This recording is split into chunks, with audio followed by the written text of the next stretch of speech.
So the Jays on one hand are trying to get ready for the season. On the other hand, they don't know where home is going to be in about 2.5 weeks. I know Kevin Barker is calling Sportsnet 590 The Fan home again.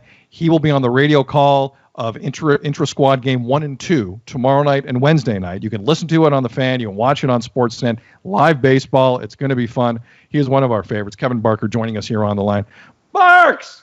How you doing, brother? How we doing? Donnovan, what's going on? How you guys doing? Good, pal. It's great to talk. Like I'm a little torn. I'm going to bring up with you what I brought up with Donnovan off the front of the show. I'm super excited at what I'm seeing from a preparation standpoint, right? Like I'm watching MLB Network, and I'm foaming at the mouth at the possibilities of what this baseball season could look like, where every game is like a college football game on a Saturday. But there's this other reality. Well, you're talking about the baseball season. You're talking about the Blue Jays. The Blue Jays should be just as good as Major League Baseball, right? With the youth they have, with Ryu now as the number one, that sort of takes pressure off of the other younger guys, because you got that guy, right? That guy that's been in Dodger land and been there and done it and seen how the big boys do it every single day and can sort of bring a little bit of that clout, and then everybody else just sort of go fall in line. That's kind of cool. So if you're a fan of, winning more games than you're going to lose, you might want to watch the Blue Jays every day. Well, we now get to see them play in a cavernous ballpark that's empty. It just is weird to play against each other. Is there anything that you can actually learn about these intra-squad games? Is there anything that you have learned based on watching the little bit of baseball you've been able to watch since they've restarted? Yeah, I think so. I think facing your buddies. I used to try and do that early in spring training. You'd always have inter-squad games where you'd face the pitchers that and you hang out with every day and that you want to go to battle with and that kind of thing. You could actually have conversations during your at-bat. I know I did in spring training. Now, I know these younger guys may not do that with some older guys because, the older guys have blinders on. They have a certain thing they want to do when they go to the mound, and, everything else around them they can't really hear. But you learn a little bit from what I'm doing. I learn a little bit from what you're doing. I can have a conversation with you. What was that pitch? When would you throw that pitch? How much are you going to throw it? Would you throw it to me? What count would you throw it in? How do I look when I take it? How do I look when I swing at it? There's a lot of things that go on that can make you better.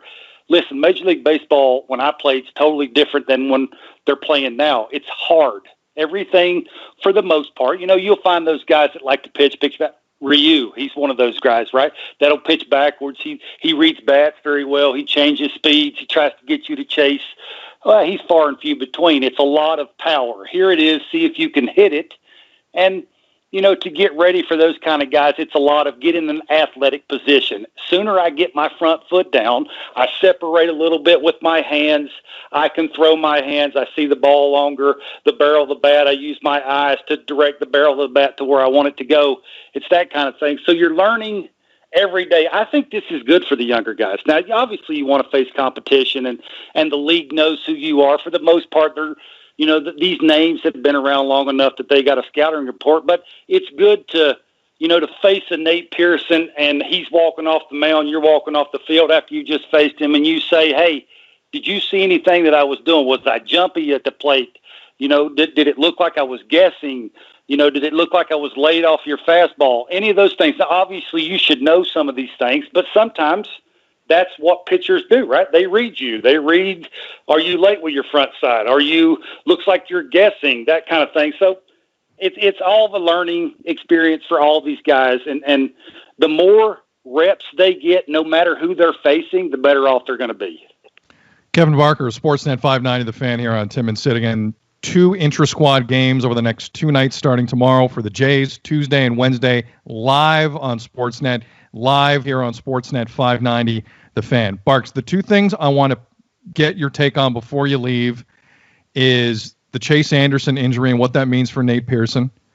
Before you leave, I am asking you that, but the first thing I want to ask you is first base and Vladdy. You played first in the majors. You did that 77 times, man. You did that 77 times. How hard is this going to be for Vladdy to learn on the fly? I don't think it is.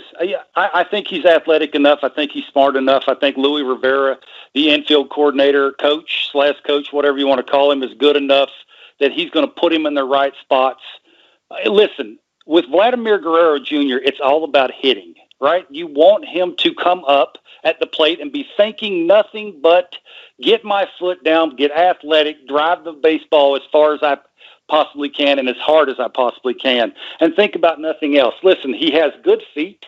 Doesn't have great feet. He has good feet, and he has soft hands. That's what it takes to play first base. And with the shift today and all these things going on, and 95% of the time, if I throw a pitch here, this guy's going to normally hit the ball here. These coaches can tell you where to stand. It's not that big of a deal. Listen, the biggest thing he's going to have to deal with is not getting stepped on, right? And the good feet he has and getting the ball and getting off the base as quick as possible, that's the biggest deal. But I got to be honest with you, I have to say I'm a really disappointed in him. He showed up obviously leaner and looked little bit better shape in Dunedin. Then we see him here, and it's obvious he's put some weight back on. Listen, he has to know he's a huge part of this franchise.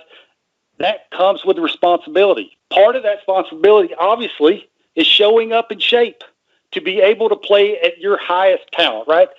Listen, there are guys, including me, who would love to have his talent and abilities. And I'm hoping and praying that he can get back into shape and do that quickly for his sake and for the Blue Jays.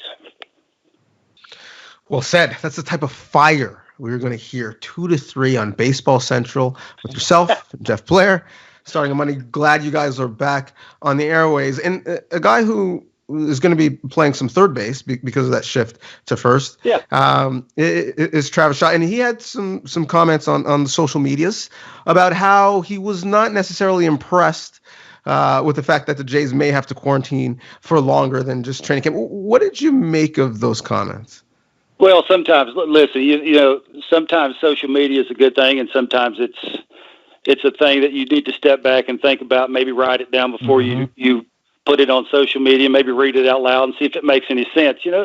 Everybody on occasion will say things and do things that they probably shouldn't, and they have to pay for that. He's done that. He's come out and apologized for it. He said he obviously has said that that's probably not the right thing to say. He should not have said that, right? Canada has done an excellent job of taking care and trying to get us all headed in the right direction, and he understands that, and now he wants to move on, which we all should move on. Everybody makes mistakes. He made a mistake. Let's move on from that and enjoy baseball, right? But baseball is a beautiful thing, and now we don't have to, hopefully for about 3 hours a day, we don't have to talk about the pandemic. We don't have to talk about politics. We can just go out, like I always like to say, get the foot down and get it singing. Love to talk about baseball, love to watch the Blue Jays, and just see the future starting to evolve in front of our eyes, right? Maybe Nate Pearson will be the second guy starting for the Toronto Blue Jays in Tampa Bay. We've enjoyed that. Right? We see Vladimir Guerrero Jr. getting his foot down, going right center, hitting a 3-run homer to win a baseball game. Wouldn't that be nice? Don't let it beat you. Kevin Barker here on Tim and Sid. Don't let it beat you, Barks. Again, to echo what Donnovan said, Baseball Central, one of the best radio shows out there. Jeff Blair, Kevin Barker, 2 to 3. It returns this coming Monday on Sportsnet 590 The Fan.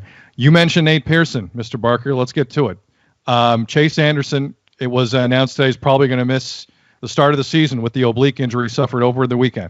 You have a lot of, I got to give Shapiro and Atkins credit at the names that they can kind of pull from the hat here. There are some options, health permitting. The one kid is Nate Pearson that everyone's looking at here, and he had 2 innings over the weekend, and Saturday specifically, where he did not allow a hit against some of the better hitters on that team. However, if they don't play Nate Pearson for a week to start this season, they do not burn a year of service time. I don't think this is even a topic. Barks, you cannot start him in that first week. You cannot burn a year of service time for one start. Do you think the Jays will go that route, or do you expect to maybe see him in Tampa on that opening series? I'll say this. It would not surprise me if he's on the opening day roster. Wow. I talked to some people that are close to him, and one person that I highly respect who said he is the best pitcher that he's been around since Doc Holliday. Now, I faced Doc. I played with Doc. He's second to none, That's right? Incredible. That's incredible. It is. The things this kid does on the mound, the way he makes adjustments, right? If you close your eyes, right, and you think about the perfect way to make a starting pitcher, Who do you think of? I know who I think of. I think of Nate Pearson, right? Tall, big, 250, 6'4", right? Is saying, here's my fastball. See how far you can hit it. I bet you can't, because if you do, I'm going to throw you another one in the same spot. I bet you can't do it back to back. It's that kind of thing. And you're starting to hear that how much he thinks his way through baseball games. This is a young guy, right? This guy's got about a little over 120 innings in minor leagues. What? He's thinking on the mound. Plus, he has stuff. Now, here's my deal. You gave a left-handed starting pitcher 4 years at $80 million. You gave a bullpen guy, what they get, 2 years, $6 million. You move your right fielder, which you gave $50 million to center field. You're putting your best offensive team on the field. You moved your starting young third baseman to first base. I'm going to tell you what that tells me. They're ready to win. This is all about taking advantage of what you have. And you hear Pete Walker saying today on a Zoom call, on how excited they are about power. Sounds to me like they're taking and bringing the best 30. They don't care what the name is. If you're better than the guy that's even already if you on the burn 40 a man, year, if you what? burn a year, you ain't Barks, gonna be on the 40 man. If you burn a year though of Nate Pearson for one start, sooner than later, you got to figure Ryu has some injury problems. Correct. That's not probably going to last 4 years. I mean, let's be honest. If you get 2.5 solid years out of him at 33 right now, with his history of injuries, you have to take advantage of that. I know it's only 7 days, but what example would that be sending your team, which is young? I know you've already set a good example by signing the people that you have, and they will sign more.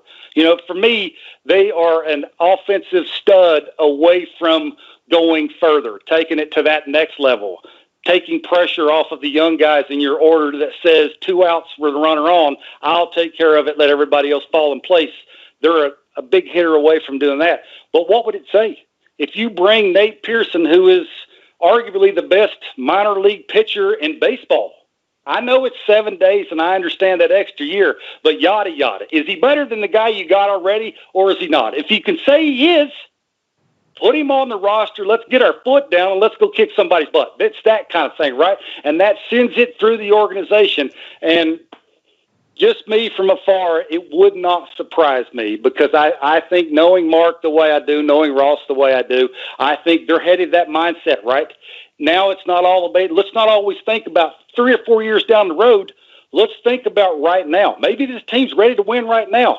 Is Nate Pearson better than the number 2 guy we got? Is he better than Roark? Is he better than Shoemaker? Shoemaker might be a different example because he's a pitcher, right? He's worked his way into that. But power, talent, knowing smarts, that thing doesn't come around every day.